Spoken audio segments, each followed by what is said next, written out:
ஸ்ரீமன்னாராயணியம் தசகம் 37 ஸ்ரீ கிருஷ்ண அவதார பிரஸ்தாவக கிருஷ்ணாவதாரத்தின் தொடக்கம். ஸ்ரீஹரயே நமக. கோபிகா ஜீவனஸ்மரணம் கோவிந்த கோவிந்தா. சாந்திரானந்த தனோஹரே நனு புரா दैवासुरे சங்கரே त्वत्कृत अपि कर्म शेषवशतो ये तेन याता गतिं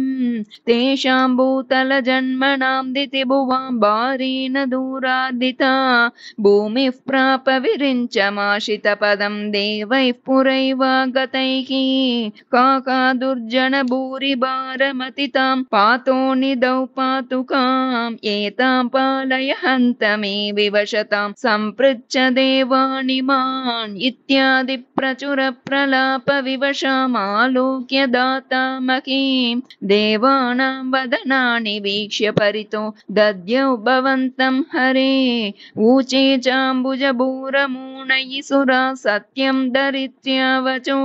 नन्वस्य भवतां च रक्षणविदौ दक्षो हि लक्ष्मीपतिः सर्वे शर्वपुरःसरा वयमितो गत्वा पयोवारिधिं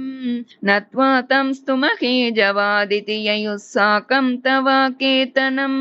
ते मुग्धानिलशालि दुग्धजलदे स्थिरं गता सङ्गता यावत् त्वत्पदचिन्तनैकमनसस्तावत् सपातो जबुः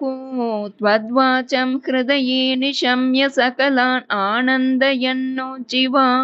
आख्यातः परमात्मना स्वयमकं वाक्यं तदा कर्ण्यतां जाने दीनदशामकं दिविशदां भूमेश्च भीमैर्नृपैः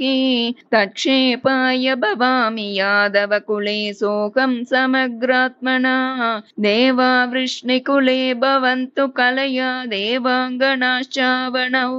मत्सेवार्थमिति त्वदीयवचनं पातो जबूरुचिवान् श्रुत्वा कर्णरसायनं तव वचः सर्वेषु निर्वापित स्वान्तेष्वीश गतेषु तावक कृपा पीयूष तृप्तात्मसु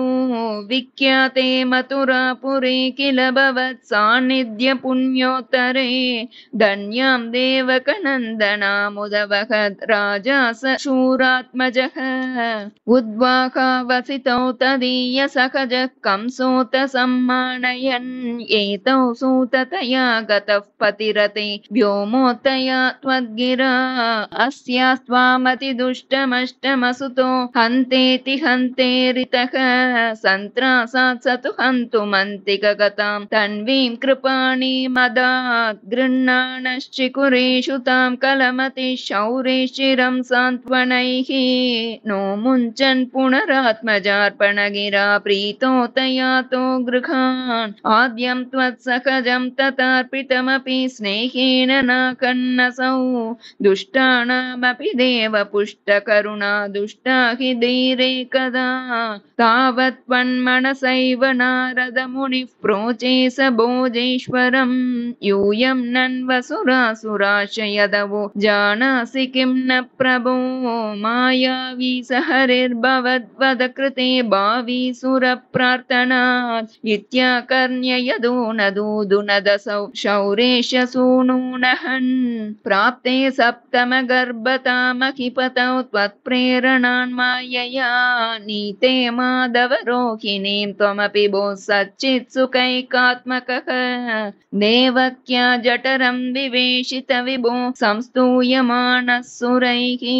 सत्वं कृष्ण विदूय रोगपटलीं भक्तिं परां देहि मे श्रीहरये नमः. गोपिका जीवनस्मरणं गोविन्द गोविन्द.